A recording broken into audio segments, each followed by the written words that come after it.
There can be no life without order. Good, evil, darkness, light. There must be balance in the universe.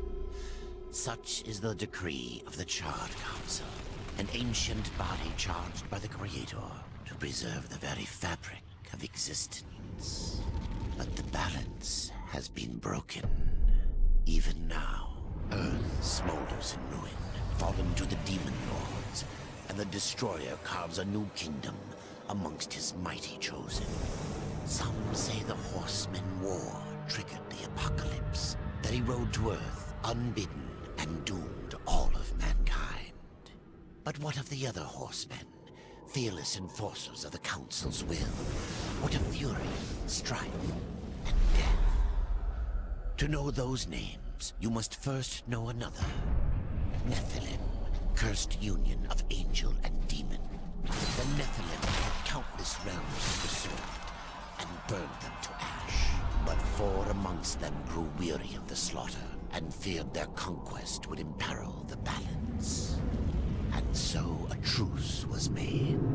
The 4 would serve the Council in exchange for unimaginable power. Thus were the dreaded horsemen formed, and the riders' first task was to purge their own brethren from creation, to annihilate the Nephilim and destroy their souls. Let us now cast our gaze to one amongst the 4.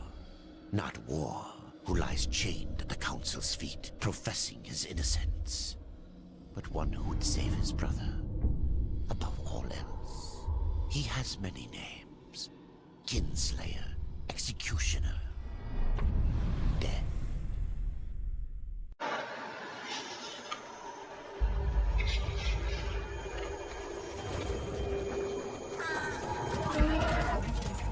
To bargain for War's freedom, Death swore that he would resurrect humanity. But he knew not how this might be done.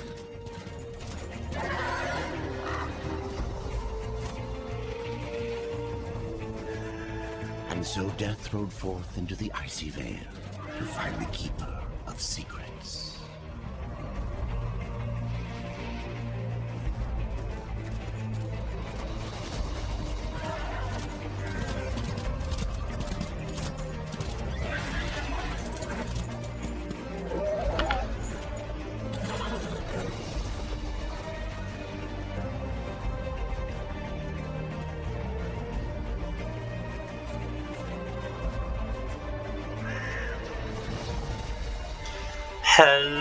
Hello everyone.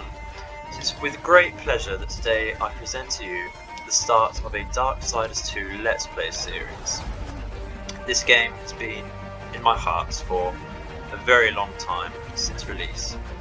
I am rather a seasoned gamer at this particular genre, and this particular series is my most favourite in this genre. That particular genre being the hack and slash style action game. So we're going to be playing this Let's Play obviously from start to finish, but I would like to also show you some of the side quests in the game that you don't necessarily have to do but add a lot of flavour to the game. But let's not get ahead of ourselves. We have our first fight sequence to do. These are very basic enemies, very slow attacks, not particularly hard hitting, and like I said, until you do get more combos in the game, more movesets, it's a very basic fight. It's very spammy, which one of the main critiques about this game is that the combat is rather spammy, but I think it gets away with it because it's just so action packed, and later on it gets rather fast paced and very hectic, as I hope you'll see in future videos. Okay, so now that's done, this game actually, for progressing from the previous Darksiders game, this brings in a loot system, which is a more hardcore, or more obvious rather, progression system. So there we picked up just some gloves for some defense, some more here that's actually slightly better, so we don't equip those. And we picked up a secondary weapon here, which is a two-handed axe. One of 2 types of secondary weapon. The large two-handed weapons such as this axe being slow but heavy damage on hit, and the second type being more bucklers and gauntlets, which are very, very fast attacks, but very minimal damage on hits. I'm just going to de-saw here into this little alleyway, kill this skeleton. Behind here is some health and wrath potions to get us started. Okay, not going to finish him off, he's fallen down there. This little chest here. Okay, I was wrong, there are no wrath potions, but that's absolutely fine. We do not need the wrath, it's very easy to generate, and we have absolutely no need for it right now, because you start the game with no wrath abilities to use. Okay, here we have our first introduction to the platforming in the game. Rather large part of this, very much a Prince of Persia Zelda style of game. Very simple there, just jumping over. The Crowfather sounding rather weird in the background. I don't know if that's excited or scared. Another very minor fight sequence. This is basically the, I suppose you could say, the training episode of the game. Just to get your feel.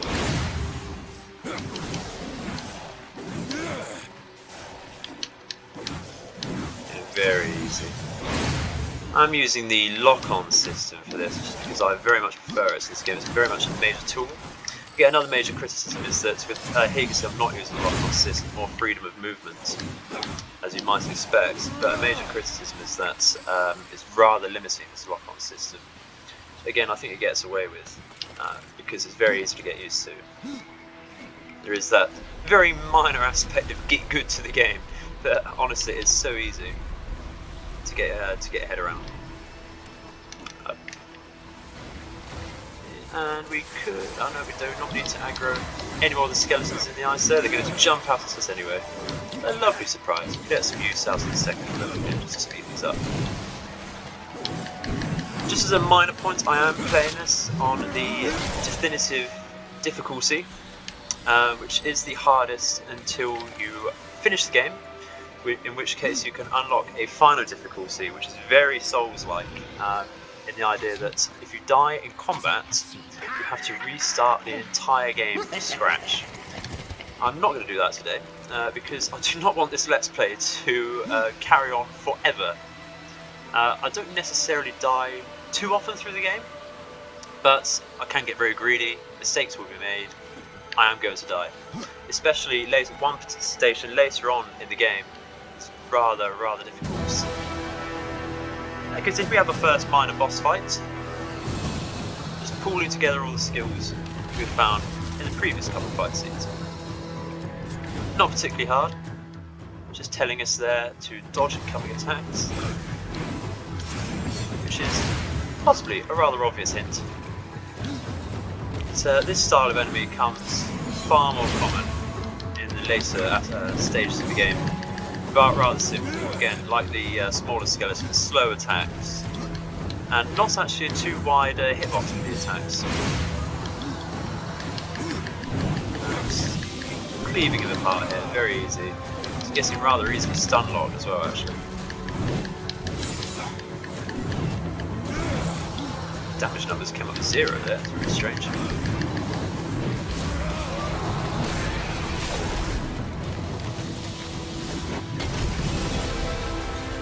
Absolutely beautiful, getting the first glimpse of our Reaper form there. The second axe is actually not very good. That Reaper form is going to become a rather large part of our playthrough. My plan for this is actually, when we get our first skill points, to go down the Reaper or Necromancer skill line, as opposed to the more popular, certainly more meta Harbinger skill line. The reason for this is because I want a challenge and it mixes things up. I do like the idea of the Necromancer skill line, but it's more a summoner caster rather than active damage dealer, which the Harbinger is.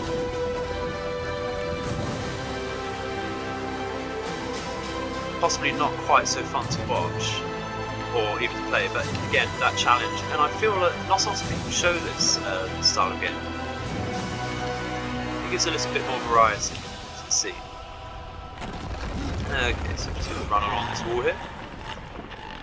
Crowfather, very creepy. Doesn't think we've.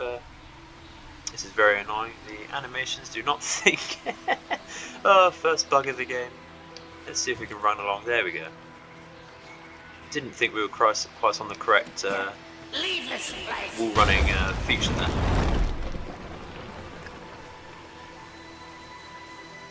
Great start to the series there. Making it look very professional. Okay, let's jump over here. Very simple platforming. It's got those telltale signs of the highlighted walls and the pillars. Every modern platformer does. A lovely execution there for an insta-kill. One particular build you can go with this game actually when you get possessed weapons is to focus on these execution attacks and to give you a major way of bringing back wrath and health. It's rather fun, very cinematic gameplay style. Much more platforming here. Is it done there? No, it thinks we're on the wrong style again. It's not had this bug before, this is very strange. No, it really doesn't like it, I'm going to have to go back. Very professional playthrough here. Game, why do you do this? No. No, is it not? It's very strange. Can we... There we go. Battling the game mechanics there. I'm aware this game has a few bugs, mostly sound bugs though, where it gets desynced. My experience on the Xbox has been that it is just sound bugs. This is on the PC, if I hadn't mentioned that already. Okay. Okay, and pray it works here. Doesn't matter, we have to grab onto that. No extended wall running for us.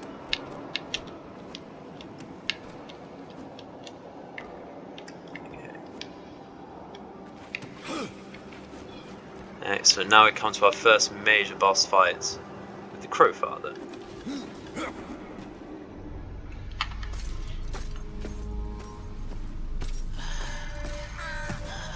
Voices, always voices, torment without end.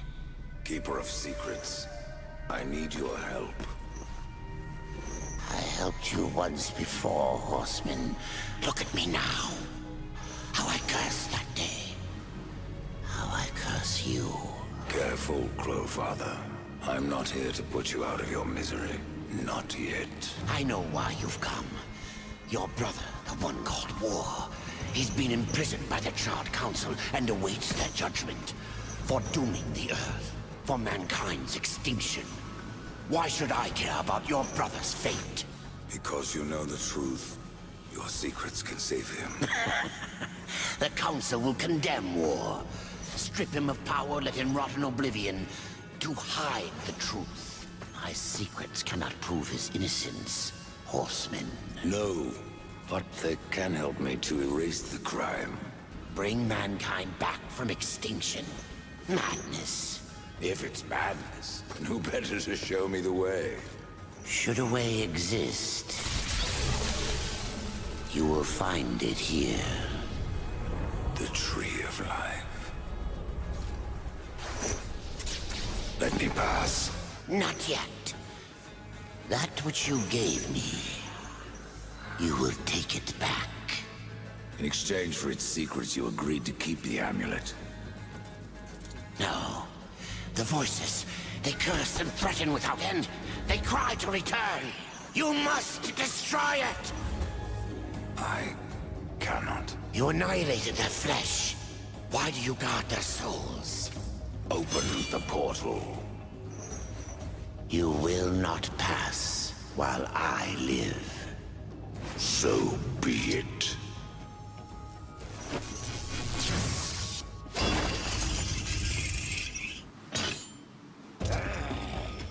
Here your brethren are trapped in eternal torment. Do you wish to join them? And what of War? Would you kill your brother to save your precious balance? He is innocent. Are you so certain?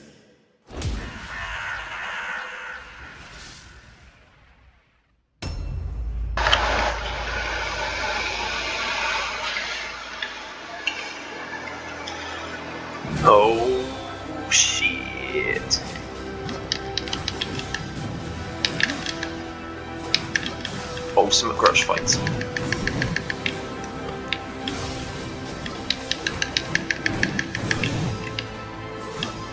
Again, very easy boss fights. Just got to watch out for those area attacks right at the end there. And there. Instant karma.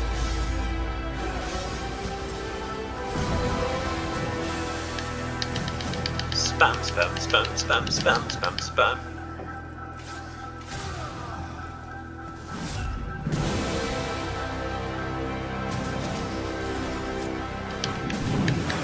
No mercy. Hits him while he's down.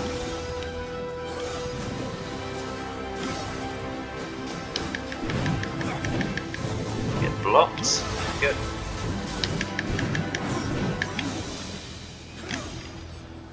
Just try not to die on that final bit. Just a couple hits. There we go.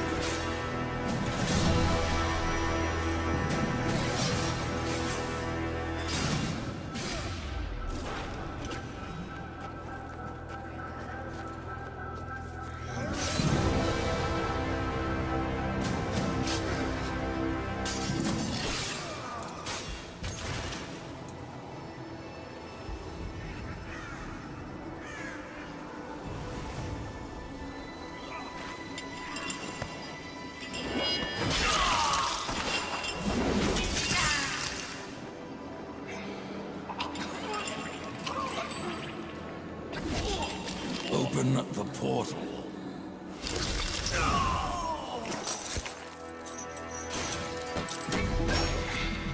Your secrets die with you, old fool. My secrets, but not yours.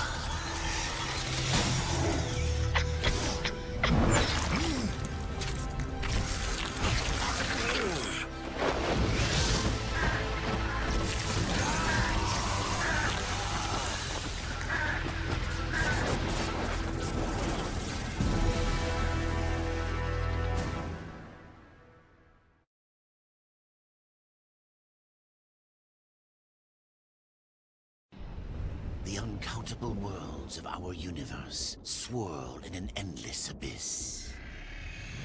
Many worlds ravaged by time or conflict are swallowed by the abyss, returned to the nothingness from which they were formed.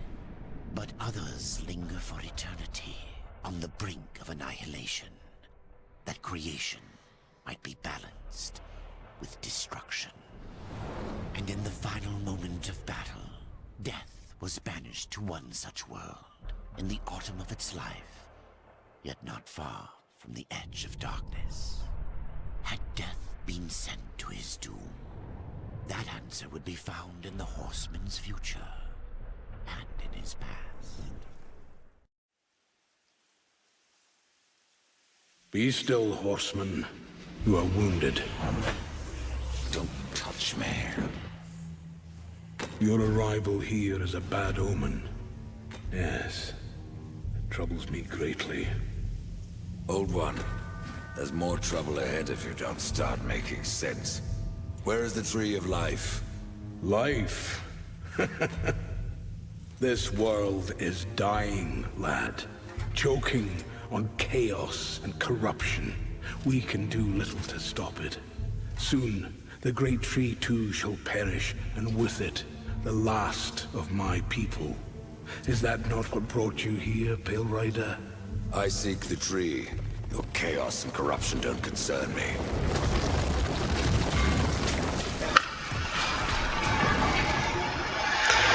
Hey, finally back into the game.